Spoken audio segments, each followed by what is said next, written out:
Assalamualaikum warahmatullahi wabarakatuh. Waalaikumsalam warahmatullahi wabarakatuh. Sebelumnya kami ingin mengucapkan terima kasih kepada Bapak Agus Heri sebagai dosen pengampu mata kuliah antena dan propagasi.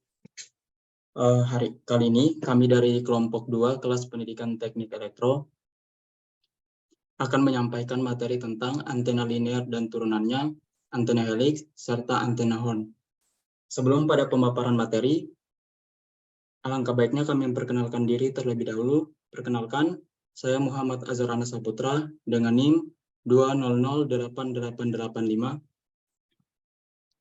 Selanjutnya ada saya Fatur Rohman dengan NIM 2009831. Yang terakhir ada saya, Masya Devina dengan NIM 2000909.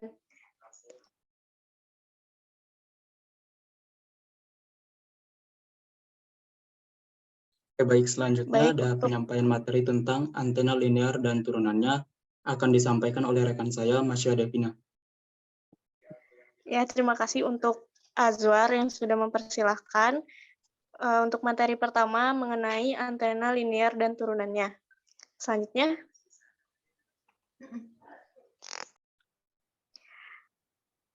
dalam antena linear ini akan dibahas mengenai susunan linear. Jadi disebutnya itu antena array. Antena array itu disebut juga sebagai antena susunan, terdiri dari beberapa elemen antena yang dikelompokkan membentuk satu antena.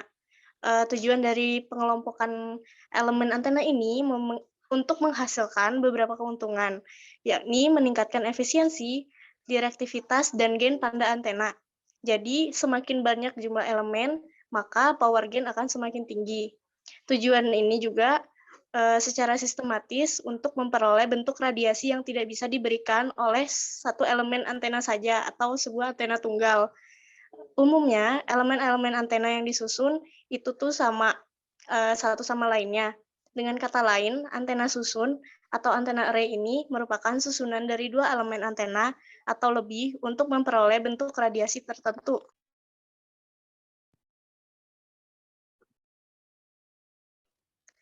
Beberapa faktor penting mengenai antena array atau antena susun ini. Yang pertama adalah konfigurasi geometris dari seluruh antena. Kemudian yang kedua ada jarak individual antena terhadap lainnya. Yang ketiga amplitudo dari masing-masing elemen. Keempat fasa dari masing-masing elemen. Dan kelima pola radiasi relatif dari masing-masing elemen. Jadi faktor-faktor penting ini akan mempengaruhi hasil dari tujuan yang akan dituju dari penyusunan antena-antena itu. Selanjutnya antena array linear ini jadi susunan atau arraynya itu secara linear.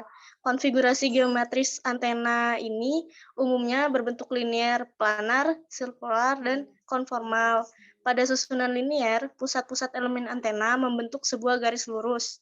Elemen ini bisa berjarak sama atau berbeda di satu sama lainnya. Selanjutnya, pola radiasi di antena array linear. Salah satu fitur dari antena array adalah bagaimana antena ini bisa mengarahkan sinyal ke arah yang diinginkan. Pada antena ini, pengarahan sinyal bisa diatur atau di-scanning pada satu bidang. Pola radiasi antena ini lebih besar pada arah tertentu dan lebih kecil pada arah yang lain. Jadi polanya itu kayak dipusatkan. Kemudian pola radiasi yang dihasilkan itu disebut sama array vector.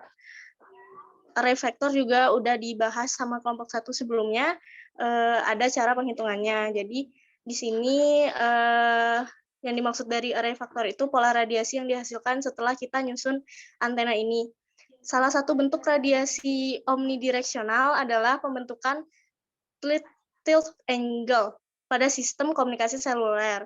Pembentukannya itu bertujuan untuk mengurangi interferensi sinyal cakupan antar base station yang berdekatan. Selanjutnya pengarahan dari pola radiasinya. Ada dua jenis pengarahan. Yang pertama ada pola radiasi pada arah end fire dan kedua itu broadside. Untuk end fire itu bisa disebut juga dengan single beam dan yang broadside itu fan beam. Oke, baik, Baik, selanjutnya itu saja dari materi yang pertama mengenai antena linear. Selanjutnya saya kembalikan kembali kepada Azwar. oke, baik. Terima kasih Mas Syah atas pemaparan materi mengenai tentang antena linear dan turunannya. Oke, selanjutnya itu penyampaian materi tentang antena helix akan disampaikan oleh saya sendiri. Jadi di sini teman-teman bisa lihat tentang pengertian antena helix. Jadi apa itu antena helix? Antena helix merupakan antena yang mempunyai bentuk 3 dimensi. Bentuk dari antena helix menyerupai per atau pegas dan diameter lilitan serta jarak lilitan berukuran tertentu. Sehingga dapat disimpulkan bahwa antena helix adalah antena yang terdiri dari lilitan konduktor yang berbentuk pegas dengan diameter lilitan serta jarak lilitan yang berukuran tertentu. Selanjutnya itu ada tujuan perancangan antena helix. Untuk tujuan perancangan antena helix tersendiri terbagi atas 2 bagian. Yang pertama, antena helix menjadi salah satu pilihan yang baik sebagai antena untuk jaringan komunikasi ataupun di bidang telekomunikasi pada gelombang mikro.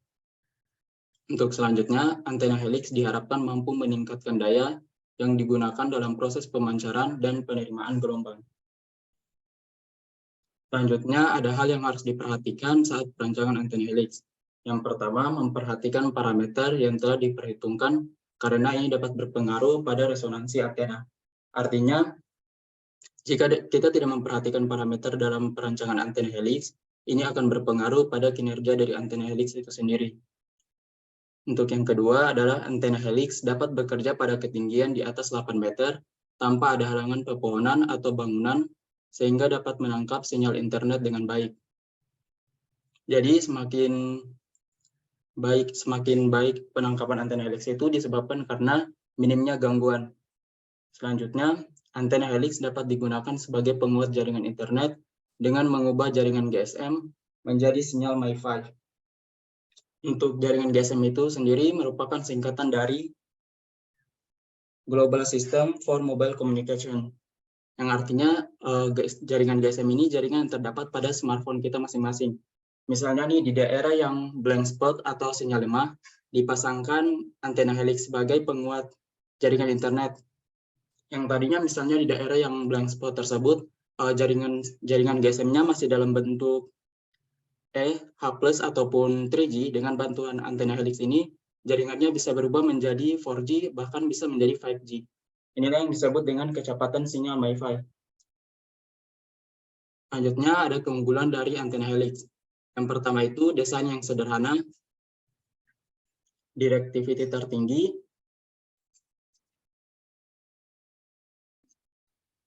ada bandwidth yang lebih luas, dapat mencapai polarisasi sirkular, dan yang terakhir dapat digunakan pada high frequency dan very high frequency band. Selain keunggulan antena helix, tentu antena helix memiliki kelemahan. Jadi, adapun kelemahan dari antena helix, yang pertama, antena lebih besar sehingga membutuhkan banyak ruang, dan efisiensi menurun dengan jumlah putaran antena. Untuk selanjutnya, penyampaian materi tentang antena horn akan disampaikan oleh rekan saya, Fatur Rahman. Baik, terima kasih kepada Azwar yang telah memberikan saya berkesempatan untuk menjelaskan antena horn. Baik, next. Antena horn adalah antena horn piramidal umumnya dioperasikan pada frekuensi gelombang mikro atau microwave di atas 1000 MHz. Antena ini merupakan antena celah atau apatur antena berbentuk piramida yang mulutnya melebar ke arah bidang medan listrik dan bidang magnet dengan berbasis saluran pandu gelombang persegi. Dalam implementasinya, antena ini digunakan untuk WiMAX dengan frekuensi 2,3 GHz yang memiliki 2 buah polarisasi. Dalam optimasi antena horn piramidal untuk menghasilkan direktivitas yang optimum, dibutuhkan ukuran dari dimensi antena yang tepat. Mulai dari dimensi saluran pandu gelombang pencatunya, dimensi panjang antena dari pencatu ke bidang apertur sampai dengan dimensi pelebaran ke arah masing-masing bidangnya, atau bidang E dan bidang H. Next. Jenis-jenis antena horn. Yang pertama ada antena horn sektoral bidang E. Yang kedua antena horn sektoral bidang H. Dan yang ketiga antena horn konikal. Next. Di sini pola radiasi antena horn. Pola radiasinya yaitu radiation pattern merupakan salah satu parameter penting dari suatu antena. Parameter ini sering dijumpai dalam spesifikasi suatu antena, sehingga kita dapat membayangkan bentuk pancaran yang dihasilkan oleh antena tersebut. Next. Penguatan antena horn. Gain atau mengacu pada rasio intensitas dalam arah tertentu terhadap intensitas radiasi. Jika antena diradiasikan secara isotop, ini adalah parameter penting untuk mengukur kinerja antena dan memiliki hubungan yang erat dengan pengarahan antena. Penguatan antena horn terletak sekitar 25 dBi dan kisarannya biasanya 10 sampai 20 dBi. Sekian dari penjelasan antena horn, saya kembalikan kepada Azwar.